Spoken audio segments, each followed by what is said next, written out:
অসমবাসী ৰাইজ আপোনালোকক সকলোকে আন্তৰিক শুভেচ্ছা আৰু অভিনন্দন জনালো মই ইংৰাজ আৰু বৰ্তমান আজি মই আছো প্ৰাগজ্যোতিষ কলেজত আৰু মই নিজে সৌভাগ্যৱান আজি মোৰ সৈতে আছে মোৰ শিক্ষা গুৰু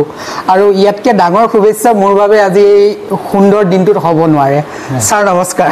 থ্যাংক ইউ ইংৰাজ বহু দিনৰ মূৰত বহু বছৰৰ মূৰত আজি লগ পালো খুব ভাল লাগিছে হয় স্যাৰ ছাত্ৰ আছিলা তুমি আৰ্য বিদ্যাপীঠ কলেজত হয় স্যাৰ 2013 চনত হয় স্যাৰ খুব ভাল লাগিছে আজি চিনাকিটো হৈ আকৌ এবাৰ হয় স্যাৰ স্যাৰ আজি কিছুমান পোনপটীয়া প্ৰশ্ন সুধিম সেই প্ৰশ্নবিলাকৰ উত্তৰ পাম বুলি ময়ো আশাবাদী আৰু সমগ্ৰ অসমবাসীও আশাবাদী হয় গোটেই অসমখন টুলপাৰ লাগি আছে কলেজবোৰৰ নাক বুলি সব ফালে ন আজি মোৰ প্ৰথম প্ৰশ্ন নাক এছেছমেণ্টটো কি হয় এক্সেক্টলি মানে স্যাৰ নাক এছেছমেণ্টটো হ'ল তুমি উচ্চ শিক্ষাৰ লগত জড়িত ব্যক্তি হিচাপে মই কথাখিনি অলপ বুজাই দিব লাগিব গোটেই ভাৰতবৰ্ষৰ MHRD তেতিয়াৰ MHRD এতিয়া মিনিষ্ট্ৰি অফ হায়াৰ এডুকেশ্যন তেওঁলোকে এটা সময়ত ভাবিছিল ৱে বেক ইন 1994 1994 চনত UGCয়ে ভাবিলে যে গোটেই ভাৰতবৰ্ষৰ শিক্ষানুষ্ঠানসমূহক যদি আমি এটা স্কেলিং কৰিব পাৰোঁ যে আমি যদি এটা তাক কোৱালিটি এছেছমেণ্ট এটা কৰিব পাৰোঁ তেতিয়াহ'লে ভাল হয় সেই বুলি তেওঁলোকে এটা অট'নমাছ বডি এখন বনালে national assessment and accreditation council যিটো আমি NAAC বুলি কওঁ আৰু তেওঁলোকে কৰে কি যে গোটেই ভাৰতবৰ্ষৰ কিছুমান পেৰামিটাৰ ধৰি দিলে 7টা ক্ৰাইটেৰিয়া আমাক ধৰি দিলে প্ৰতিটো ক্ৰাইটেৰিয়াত তেওঁলোকে স্পেচিফিক কিছুমান ৱেইটেজ মাৰ্ক দি দিলে আৰু সেই মাৰ্কবোৰৰ ভিতৰত তেওঁলোকে এছেছমেণ্ট কৰি গোটেই কলেজবিলাকক গ্ৰেডিং সিস্টেম এটা কৰিলে A grade B grade C grade আৰু তাৰে A প্লাছ আছে A প্লাছ প্লাছ আছে গতিকে এনেকুৱাকৈ গ্ৰেডিং সিস্টেমটো কৰি আৰু এইটো কৰাৰ লজিকটো আছিল এনেকুৱাকৈ যে যাতে আমি কোৱালিটি সাষ্টেইনেন্সটো আমি কন্টিনিউ কৰাব পাৰোঁ যে whether the institution is maintaining the quality or not যেনেকৈ আমি এতিয়া মেট্ৰিকত ষ্টাৰ পোৱা ডিষ্টিংশ্যন পোৱা যিকোনো পৰীক্ষাত আমি বেষ্ট গ্ৰেজুৱেট হয় এনেকুৱা ধৰণৰ তেনেকুৱাকৈ আমি যদি গ্ৰেডিং কৰোঁ তেতিয়াহ'লে এছেছমেণ্টটো তেনেকুৱা হয় যে বাহিৰৰ পৰাও ছ'চাইটেল ইম্পেক্ট এটাও পৰে যে A গ্ৰেড পাইছে মানে দিছ ইনষ্টিটিউশ্যন ইজ গুড আৰু A প্লাছ পাইছে মানে it is better A double plus পাইছে মানে ইট ইজ বেষ্ট মানে that perception is being made আৰু সেইকাৰণে আৰু এইটোৰ কাৰণে এটা ভালো হৈছে যে গোটেই অল ইণ্ডিয়াত এতিয়াও ধৰা আমাৰ কলেজ আছে প্ৰায় 3 লাখখন কলেজ আছে তাৰ ভিতৰত 40,000খন মানুহে এতিয়ালৈকে মোৰ এছেছমেণ্টটো অকণমান ভুল হৈছে 1,78,000 মান কলেজ আছে গোটেই ইণ্ডিয়াত তাৰে ভিতৰত 40,000 মানৰহে এতিয়ালৈকে এছেছমেণ্ট হৈছে 46,000 মান তাৰমানে 30% ইনষ্টিটিউশ্যনে এতিয়াও অল ইণ্ডিয়াত এছেছমেণ্ট কৰাই নাই গতিকে আমি সৌভাগ্যৱান যে আমাৰ নৰ্থ ইষ্টাৰ্ণত আৰু বিশেষকৈ অসমত প্ৰায়বোৰ ইনষ্টিটিউশ্যনে এতিয়ালৈকে ফাৰ্ষ্ট ৰাউণ্ড এছেছমেণ্ট বহুতেই কৰিছে আমাৰ নিচিনা কলেজবিলাকেতো যিখিনি অলপ পুৰণা কলেজ আমি থাৰ্ড ৰাউণ্ডলৈকেও গ'লোঁ মোৰ থাৰ্ড ৰাউণ্ড হ'ল তেনেকুৱাকৈ ওচৰ পাজৰৰ বিবৰুৱা এইবিলাকৰো হৈছে গতিকে সেইফালৰ পৰা তুমি যিটো সুধিছা যে এইটো কেনেকুৱাকৈ কৰা হয় তাত কেইবাটাও ফেজ আছে যে প্ৰথমতে আমি IIQ বুলি কোৱা হয় ইনষ্টিটিউচনেল ইণ্টাৰনেল কোৱালিটি যিটো এছেছমেণ্ট আছে আমি তাৰ ডাটা কিছুমান পঠিয়াব লাগে সেই ডাটাবোৰ তেওঁলোকে ভেৰিফিকেশ্যন কৰি আমাক এছেছমেণ্ট কৰিবৰ কাৰণে ইনষ্টিটিউটখন ৰেডি হয়নে নহয় তেওঁলোকে এপ্ৰুভেল দিয়ে যে yes your institution is ready or eligible to go for the NAAC assessment. গতিকে আমি ইয়াৰলি IIQ এইবোৰ দিব লাগে ইনষ্টিটিউচনেল যিখিনি আমাৰ ইণ্টাৰনেল কোৱালিটি মানে এছুৰেঞ্চৰ আমাৰ ইনপুটবোৰ আছে সেইবিলাক দি আমি 5 years টাৰ্ম এটাৰ কাৰণে তেওঁলোকে এছেছমেণ্ট কৰে assessment is done after every 5 years গতিকে 5 বছৰৰ মূৰে মূৰে এই এছেছমেণ্টটো কৰে আমি 5 বছৰৰ ডাটাবেছখিনি আমি তেওঁলোকলৈ পঠিয়াই দিব লাগে দিয়াৰ পিছত তেওঁলোকে ডাটাবেছটো চাই যেতিয়া দেখিব যে এই কলেজখনে এছেছমেণ্ট কৰিবৰ কাৰণে এলিজিবল হয় then they give the approval for submission of SSR তো এইটো আপোনাৰ SSRখন আমি সাবমিট কৰিব লাগে সেলফ ষ্টাডি ৰিপৰ্ট বুলি কয় যে মই মোৰ ইনষ্টিটিউটখনৰ এটা সেলফ ষ্টাডি আমি কৰিছোঁ these are the quality inputs in my institute আপোনালোকে এটা ৰিপৰ্ট আকাৰে মই পঠিয়াব লাগে SSRখন চাই পেলাই তেওঁলোকে আগৰ নিয়মটো বেলেগ আছিল তেওঁলোকে আহি পেলাই অন দ্য স্পট ভেৰিফিকেশ্যন কৰিছিল এতিয়া কিন্তু নাকৰ এছেছমেণ্টবোৰ চেঞ্জ হ'ল প্ৰচিডিউৰটো অহা দিনবোৰত আৰু চেঞ্জ হ'ব এতিয়া বাইনেৰী ছিষ্টেমত যাব এতিয়া যিটো ছাষ্টেইন কৰি আছে আমাৰ এতিয়াৰ ছিষ্টেমটো হয় কি তেওঁলোকে 70% মাৰ্কছটো তেওঁলোকে আমি যিখিনি ডাটা দি পঠিয়ালোঁ SSRত সেই ডাটাখিনি তেওঁলোকে থাৰ্ড পাৰ্টি এটাক দি দিয়ে তেওঁলোকে ডাটাটো এছেছ কৰি লয় যে whether we have given actual data or not তেওঁলোকে ভেৰিফাই কৰে কিবা যদি কোৱেৰি থাকিব লাগে তেওঁলোকে সেই কোৱেৰিটো আমাক অনলাইন কৰি লয় কৰি 70% যেতিয়া হৈ যায় তাৰে ডিভিভি বুলি কয় এইটো ডাটা ভেৰিফিকেশ্যন এণ্ড ভেলিডিটেশ্যন ডাটাটো মোৰ ভেৰিফাই কৰিলে আৰু ভেলিডেট কৰিলে মানে এইটো গ্ৰহণযোগ্যতাটো আনিলে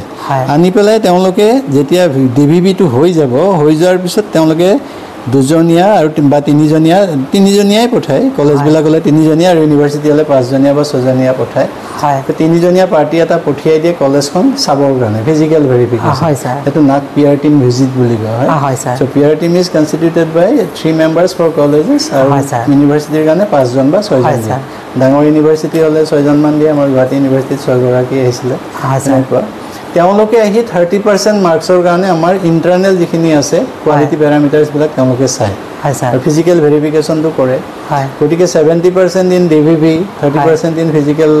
ভেৰিফিকেশ্যন এই দুইটা লগ লগাই আউট অফ 100 তেনেকুৱাকৈ তেওঁলোকে গ্ৰেজুৱেশ্যনটো কৰে আৰু তাৰ পৰা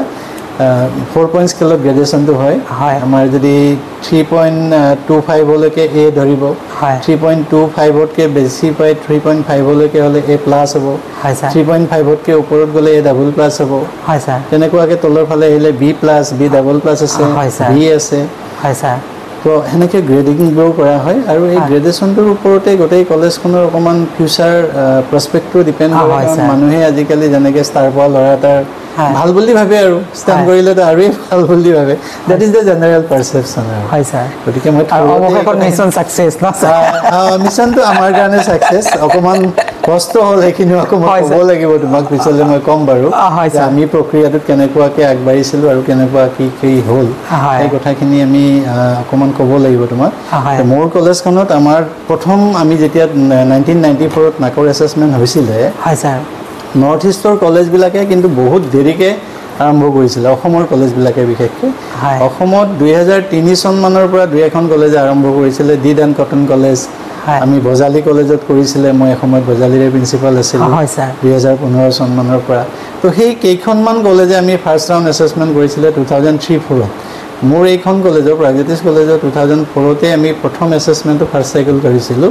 আমি তেতিয়াই বি গ্ৰেড পাইছিলোঁ উইথ এ CGPA 73 তেতিয়া আমাৰ প্ৰিন্সিপাল আছিলে ডক্টৰ দয়ানন্দ পাঠক ছাৰ তাৰপিছত আকৌ তেওঁ ছেকেণ্ড ৰাউণ্ডটো তেওঁৰ পিৰিয়ডতো কৰিছিলে 2011 চনত তেতিয়াও আমি বি গ্ৰেড পাইছিলোঁ তেতিয়া আমি বি গ্ৰেড পাইছিলোঁ হেৰি আমাৰ CGPA আছিলে 78 তাৰপিছত নাকৰ হেৰিটো চেঞ্জ হ'ল হৈ পেলাই মই ইয়াত জইন কৰিছিলোঁ বজালী কলেজৰ প্ৰায় 2018ত কাৰণ বজালীখন মোৰ পিৰিয়ডতে এইখন ইউনিভাৰ্চিটি হৈ গ'ল ভট্টদেৱ ইউনিভাৰ্চিটি তো ভট্টদেৱ ইউনিভাৰ্চিটি হৈ যোৱাৰ পিছত অসম চৰকাৰে মোক ইয়ালৈ লৈ আহিলে তাত ভাইচ চেঞ্চেলৰ গ'ল তো ইয়াত আহি মই যেতিয়া দেখিলোঁ যে নাকৰ কামখিনি 2011 চনৰ পৰা মই 18 চনত জইন কৰিলোঁ যিখিনি ৰিমেইনিং কণ্টিনিউটি থাকিব লাগিছিল কামখিনি হোৱা নাছিল কিবা কিবি ফেক্টৰ আছিল ইয়াত পাৰ্মানেণ্ট প্ৰিন্সিপাল নাছিলে হয়তো কামখিনি সঠিকভাৱে হোৱাও নাছিলে তো মই আহি দেখিলোঁ যে ইয়াত IIQA আমি যিটো দিব লাগে এনুৱেল ৰিপৰ্ট বুলি যিটো কয় এনুৱেল ৰিপৰ্টে আমি দিয়া নাছিলোঁ তাৰমানে দয়ানন্দ পাঠক ছাৰ ৰিটায়াৰ্ড হ'ল 2011ত তেতিয়াৰ পৰা এই কামখিনি কিবা প্ৰকাৰে ৰৈ থাকিলে চ' মই জইন কৰিয়ে 10 বছৰৰ IIQA মই 6 মাহমানৰ ভিতৰত কমপ্লিট কৰিলোঁ তেতিয়া মই লগে লগে প্ৰথমখনতে হয় প্ৰথম গভৰ্ণিং বডি মিটিংখনতে মই সিদ্ধান্ত ল'লোঁ যে উইল ডু দ্য নাক এছেছমেণ্ট এজ চুন এজ পচিবল কাৰণ তেতিয়া UGCৰ পৰাও কিছুমান নিৰ্দেশনা আহিছিলে যে যিবিলাক ইনষ্টিটিউশ্যনে নাকৰ এছেছমেণ্ট প্ৰপাৰলি নকৰিব বা ৰেগুলাৰলি নকৰিব তেওঁলোকক UGCৰ ফাণ্ডিং দিয়া নহ'ব আৰু ৰিকগনাইজ কৰিব বুলি এখন আল্টিমেট চিঠিও আহিছিল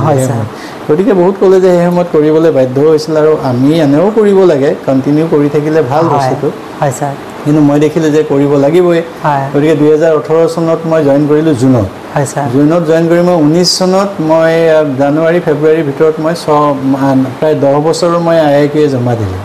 19 চনত মই SSR ক্লিয়াৰ কৰিলোঁ কিন্তু 19 চনত কৰাৰ পিছতে তাৰে কিছু দিন পিছতে আমাৰ ক'ভিডৰ প্ৰব্লেম এটা হ'ল ক'ভিড মহামাৰী আহিলে গতিকে আমি নাকৰ এছেছমেণ্টটো আমাৰ পিছুৱাই গৈ 21 চনত হ'ল গতিকে 21 চনত মই আমাৰ নাক এছেছমেণ্ট থাৰ্ড চাইকেল আমি কৰিলোঁ কৰোঁতে আমি সেইবাৰ কিন্তু আমাৰ এক্সপেক্টেশ্যনটো বৰ ভাল আছিলে যে আমি উই আৰ এক্সপেক্টিং A কিন্তু আমি পালোঁ সেইবাৰ B আকৌ B পালোঁ গতিকে আমাৰ গভৰ্ণিং বডিয়ে বস্তুটো অকণমান অসজা লাগিলে আমাৰ কাৰণে যে আমি কিয় B পালোঁ এখন কলেজটো B পাবলগীয়া কলেজ নহয় তেতিয়া আমি গভৰ্ণিং বডিয়ে ক'লে যে আমি ৰিএছেছমেণ্ট বুলি এটা প্ৰচিডিঅ'ৰ আছে হয় ছাৰ ৰিএছেছমেণ্টৰ কাৰণে আমি এপ্লাই কৰিব পাৰোঁ তেতিয়া ৰিএছেছমেণ্ট কৰাৰ প্ৰচিডিঅ'ৰটো হ'ল উইদিন 3 years আমি এপ্লাই কৰিব লাগে হয় ছাৰ এছেছমেণ্ট যেতিয়া হ'ল লাষ্ট সেই লাষ্ট এছেছমেণ্টৰ 3 বছৰৰ ভিতৰত কৰিব লাগে গতিকে মই 2021 চনৰ পৰা 3 বছৰ হ'লে 2024ৰ ভিতৰত কৰিব লাগে হয় ছাৰ একৰ্ডিংলি আমি প্ৰচেছটো আৰু আৰম্ভ কৰিলোঁ কৰি ৰিএছেছমেণ্টৰ কামখিনি কৰি আমি সেলফ ষ্টাডি ৰিপৰ্ট SSR মই সাবমিট কৰিলোঁ ৰিএছেছমেণ্টৰ 2024ৰ 16 এপ্ৰিলত 16 এপ্ৰিলত কৰি আমাৰ 6 আগষ্টত আমাৰ পিআৰ টিম ভিজিট হ'ল হয় ছাৰ পিআৰ টিম ভিজিট হৈ তেওঁলোকে খুব ভাল পালে আমাৰ এইবাৰ DVV পাৰ্টটো খুব ভাল হৈছিলে আমাৰ হয় ছাৰ DVV উই গট 3.81 হয় ছাৰ 3.381 তাৰমানে আমি A+ৰ আমি পাই থৈ দিছোঁ 70% হয় ছাৰ পিআৰ টিমো আহিলে খুব ধুনীয়া ৰিপৰ্ট দিলে তাৰপিছত যেতিয়া ৰিজাল্টটো আমি পালোঁ মানে তেওঁলোকে আমাক দি দিলে B++ তো আমি এক্সপেক্ট কৰি আছিলোঁ A B++ দি দিলে 2.98 মাৰ্জিনেলি উই মিছ A 3 পালে মই A পাওঁ 2.98 পালোঁ মানে 0.02ৰ কাৰণে মই A গ্ৰেডটো মিছ কৰিলে তেতিয়া আকৌ এটা ঘটনা ঘটিছে পিআৰ টিম আহি যোৱাৰ পিছত তেওঁলোকে আমালৈ এটা মেইল পঠিয়ালে নাকৰ ফালৰ পৰা যে আপোনালোকৰ DVVটো আমি আকৌ এবাৰ চেক কৰিম এতিয়া এই ঘটনাটো জেনেৰেলি নঘটে কাৰণ DVV is finalize by NAAC itself সেইটো থাৰ্ড পাৰ্টি এছেছমেণ্ট নাকেই কৰে বেংগালোৰ হেড অফিচৰ পৰা তাত কলেজৰ কোনো কৰিবলগীয়া নাথাকে গতিকে যদি তেওঁলোকৰ DVV ক্লিয়াৰিফিকেশ্যনটো প্ৰথম এবাৰতে নহয় পাব্লিক ডোমেইনত মানুহবিলাকে গম পাই থাকে মোৰ DVV কিমান তুমিও চাব পাৰা এক্সেচিবিলিটিটো চবৰে থাকে গতিকে DVVটো বেলেগে গম পাই যোৱাৰ পিছত আকৌ এবাৰ ৰিভেৰিফাই কৰিলে actually it is A Prestige of institution হয় ছাৰ গতিকে 3.38 আমাক দিলে নাকৰ পিআৰ টিম হৈ গ'ল পিআৰ টিম ৰিপৰ্ট ধুনীয়াকৈ লিখিলে যে আমাৰ এভৰিথিং ইজ ফাইন আমি উই আৰ এক্সপেক্টিং A+. তাৰপিছত ইন বিটুইন মোলৈ এটা মেইল আহিলে নাকৰ অফিচৰ পৰা যে আপোনাৰ DVVটো আমি আকৌ এবাৰ ৰিচেক কৰিব খুজিছোঁ আমি তেতিয়া ধৰিব পৰা নাই আকৌ ৰিচেক কেনেকৈ কৰে এনিৱে ৰিচেক কৰিলে এইবাৰ ৰিচেক কৰি পেলাই তেওঁলোকে DVVটো মোক কমাই দিলে 2.88 কৰি 89 কৰি দিলে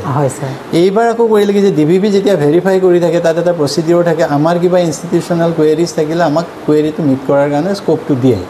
কিন্তু এইবাৰ তেওঁলোকে ইউনিলেটাৰেল কৰিছে আমাক কোনো স্কোপেই দিয়া নাই তেওঁলোকৰ ফালৰ পৰাই DVVটো ৰিচেক কৰি কেইটামান পেৰামিটাৰত আমাক 0 দি পেলাই তেওঁলোকে DVVটো কমাই পেলাই 2.89 কৰিলে এতিয়া আমিতো অলপ আৰু নাৰ্ভাছ হৈ গ'লোঁ গৈ পেলাই তেওঁলোকে এদিন আমাৰ ৰিপৰ্টটো আমি পাই গ'লোঁ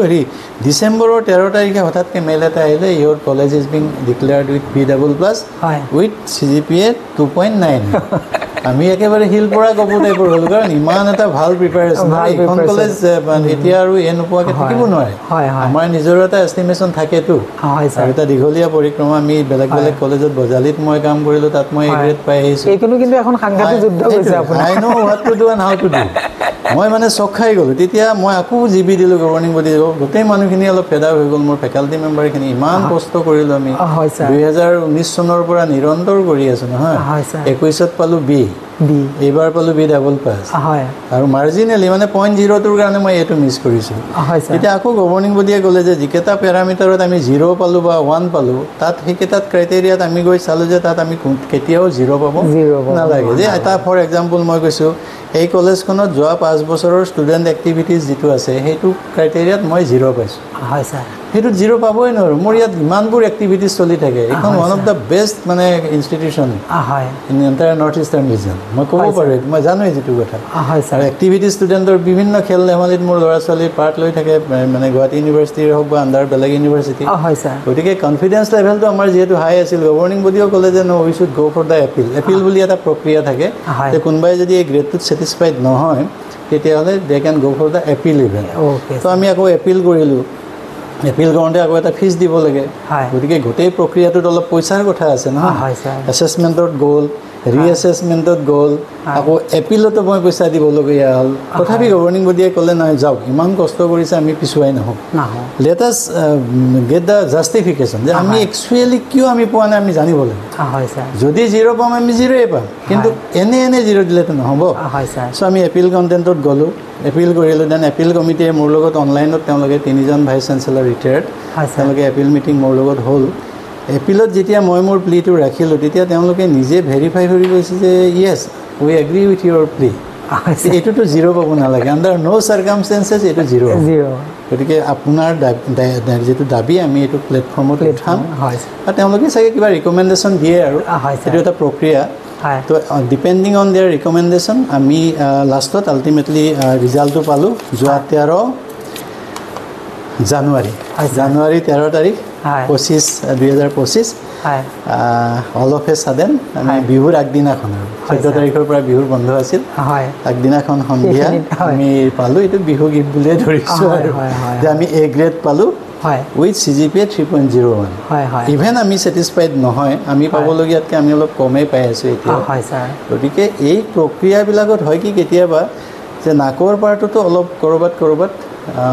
লেপচেছ আছে though it is a healthy practice মই প্ৰেক্টিছটো ভাল যে নাকৰ এছেছমেণ্ট হ'ব লাগে কাৰণ কলেজবিলাকে নাকৰ এছেছমেণ্টৰ কাৰণে বহুত প্ৰস্তুতি চলায় আৰু মানুহখিনি ৰিজুভিনেট কৰা হয় আমাৰ যিটো কাম কৰাৰ স্পৃহাটো বহুত বাঢ়ে দেই নাকৰ সেইটোৱে ভাল চাই আমি যেনেকৈ স্কুলবিলাকত গুণোৎসৱৰ কাৰণে বহুত এক্টিভেট হয় স্কুলখন ভাল হয় তাৰ কালচাৰটো অলপ ভাল হয় আমাৰ এইবিলাক ন ঐতিহ্যমণ্ডিত কলেজ ইয়াত ৱৰ্ক কালচাৰ এটা আছেই প্ৰাগজ্যোতিষ কলেজ বিবৰুৱা আৰ্য এইবিলাক কলেজৰ আপুনি এনেও ৱৰ্ক কালচাৰ এটা আছেই তথাপিও in the name of neck আমাৰ বহুতখিনি নতুন কাম হ'ল ইনফ্ৰাষ্ট্ৰাকচাৰ মোৰ বহুত ডেভেলপ হ'ল ICT এনেবল্ড মই বহুত ক্লাছৰুম বনাই পেলালোঁ নাকৰ নামতে গতিকে এতিয়া মোৰ all of my faculty members R ICT enabled আৰু গোটেইখিনি ষ্টুডেণ্টেও খুব ভাল পায় খেলা ধূলাৰ সামগ্ৰী মই বহুত কিনিলোঁ নাকৰ নামত এনেই হয়তো নৰ্মেলি কৰা নগ'লহেঁতেন গভৰ্ণিং বডিও ক'লে নাকৰ কাৰণে এইখিনি কৰিয়েই লওঁ গতিকে এটা স্ক'পো পালোঁ নাও the college is in a very nice footage এতিয়া কলেজখন এটা এনেকুৱা পৰ্যায়ত আহিছে এইখন এতিয়া ইউনিভাৰ্চিটি লেভেল পাবলৈও সক্ষম হৈছে কোনোবা দিনা হয়তো হৈ যাব নাও will go for the next level of our elevation sir শেষৰটো প্ৰশ্ন আৰু এটা সুধিছোঁ প্ৰাগজ্যোতিষ কলেজ কি ক'ব অসমবাসী ৰাইজক প্ৰাগজ্যোতিষ তাৰ নামটোৱেইতো মানে প্ৰাগজ্যোতিষপুৰত অৱস্থিত এই এটা ঐতিহ্যপূৰ্ণ কলেজ স্বাধীনতাৰ পিছৰ প্ৰথম কলেজ হয় ছাৰ গুৱাহাটী মহানগৰীত স্বাধীনতাৰ আগতে আছিল কটন মহাবিদ্যালয় দেন হেণ্ডিক কলেজ দেন বিবৰুৱা 1948 হেণ্ডিক 39 আৰু কটনখন 1901 তো আমাৰখন হ'ল 1954 চনৰ স্বাধীনতাৰ পিছৰ প্ৰথমখন কলেজ আৰু এই কলেজখনৰ এটা লিগেচি আছে হেৰিটেজ আছে কাৰণ তীৰ্থনাথ শৰ্মা ছাৰে তেতিয়া সেই সময়ৰ যিখিনি পুৰোধা ব্যক্তি এই কলেজখন খুলিছিল বৃহত্তৰ পশ্চিম গুৱাহাটী বা গুৱাহাটীৰ এতিয়া গুৱাহাটী বুলি ক'লে আমি পাণবজাৰ উজান বজাৰ এইখিনি চেণ্ট্ৰেলখিনিকে কোৱা যায়তো এই পশ্চিমৰ ফালৰ ল'ৰা ছোৱালীখিনিক উচ্চ শিক্ষাৰ যিটো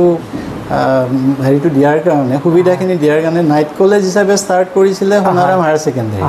মাত্ৰ 27জন ল'ৰা ছোৱালীৰে আৰম্ভ কৰা মহাবিদ্যালয়খন এতিয়া মোৰ ইয়াত 3টা হেৰি আছে ষ্ট্ৰীম আছে ছায়েন্স আৰ্টছ কমাৰ্চ 5টা ষ্ট্ৰীম আছে science arts commerce IT and management আৰু মোৰ ইয়াত ডিপাৰ্টমেণ্ট আছে 28টা 7টা ডিপাৰ্টমেণ্টত মোৰ PG আছে ল'ৰা ছোৱালী 4050টা আছে এইটো ইটছ এ বিগ এণ্টিটি এইখন নিজে এখন ডাঙৰ কিছুমান জেগাত ইউনিভাৰ্চিটিতে ইমান ষ্টুডেণ্ট নাথাকে হায়াৰ ছেকেণ্ডেৰীৰ পৰা PG লৈকে আছে ইমান ধুনীয়া এটা এম্বিয়েঞ্চ মই সেইকাৰণে আৰু আমাৰ কলেজৰ এটা বৈশিষ্ট্য হ'ল কি যে ইয়াত গুৱাহাটীৰ ইন এণ্ড এৰাউণ্ড চব কলেজতে এটা দুটা বাহিৰৰ ল'ৰা ছোৱালী থাকে কিন্তু এইখনে এখন মহাবিদ্যালয় ইয়াত য'ত নৰ্থ ইষ্টৰ গোটেইকেইখন ষ্টেটৰ জাকে জাকে ল'ৰা ছোৱালী আহে মণিপুৰ মিজোৰাম নাগালেণ্ড অৰুণাচল মেঘালয় ত্ৰিপুৰাৰ বহুত ল'ৰা ছোৱালী আছে অৰুণাচলৰ বহুত ষ্টুডেণ্ট আছে ইয়াত এছ'চিয়েশ্যন আছে তেওঁলোকৰ Arunachal student union of Pragjyotish college তেওঁলোকে বছৰি ফেষ্টিভেল পাতে অৰুণাচল ফেষ্টিভেল তো মই আকৌ ভাল লাগিছে তোমাক ক'বলৈ পাই যে মোৰ ইয়াত ভূটানৰ ষ্টুডেণ্ট আহে মাজে মাজে ৰেগুলাৰ নহয় কিন্তু মাজে মাজে আহে যোৱাবাৰো 2জন আছিল পাছ কৰি ওলাই গ'ল তাৰ আগৰ বছৰতো আছিল এইবেলি নাই এইবাৰ হয়তো এডমিশ্যন আকৌ ল'ব পাৰে চান্দ্ৰূপ জংকাৰৰ পৰা আহে একদম বৰ্ডাৰ এৰিয়াৰ পৰা গতিকে এইখন এখন ঐতিহ্যমণ্ডিত মহাবিদ্যালয় আৰু অহা দিনবিলাকত মই আশা কৰিছোঁ যে অসম বুলি নহয় ভাৰতবৰ্ষৰ শৈক্ষিক ক্ষেত্ৰখনলৈ ই এটা অনবদ্য অৱদান আগবঢ়াই আছে আমাৰ ল'ৰা ছোৱালী এতিয়া এব্ৰডত আছে শিক্ষাৰ ক্ষেত্ৰত আছে খেলৰ ক্ষেত্ৰত আছে ইয়াৰ পৰা ৰাজনৈতিক ক্ষেত্ৰখনত আছে আজিৰ দিনটোত 4জন MLA মোৰ কলেজৰ ছাত্ৰ MLA হৈ আছে ভৱেশ কলিতা আমাৰ হেমাংগ ঠাকুৰীয়া দিগন্ত কলিতা পৰমানন্দ ৰাজবংশী তেখেত আমাৰ এক্স প্ৰিন্সিপাল আছিলে গতিকে এনেকুৱা আমাৰ জাকে জাকে ল'ৰা ছোৱালী শৈক্ষিক ক্ষেত্ৰখনত আছে ক্ৰীড়াৰ ক্ষেত্ৰত আছে ইণ্টাৰনেশ্যনেল আমাৰ টাইকোৱাণ্ডোত কেইবাগৰাকীও ষ্টুডেণ্টে ইণ্টাৰনেশ্যনেল ফেম আনিবলৈ সক্ষম হৈছে গতিকে মই আশা কৰিছোঁ যে কলেজখনে অনাগত দিনবোৰতো আমি আমাৰ যেটো অসমৰ ৰাইজৰ যেটো আশা সেই আশাবিলাক পূৰণ কৰিব সক্ষম হ'ব আৰু অসমবাসী ৰাইজ আজি আমাৰ সুন্দৰ অনুষ্ঠানটো ইয়াতে সমাপ্ত কৰিলে অনাগত দিনত মই ইংৰাজী আকৌ আহিম এনেকুৱা সৰু সৰু অনুষ্ঠানবোৰ লৈ আহিবলৈ আপোনালোকৰ মাজলৈ প্ৰয়াস কৰিম কিন্তু ইংৰাজৰ চেনেল আৰু পেজখন লাইক কমেণ্ট শ্বেয়াৰ ছাবস্ক্ৰাইব কৰিব কেতিয়াও নাপাহৰিব তেতিয়া জীৱনৰ বিশাল সাগৰখনত মই সাঁতুৰিব পাৰিম ছাৰ আজিলৈ আৰু থেংক ইউ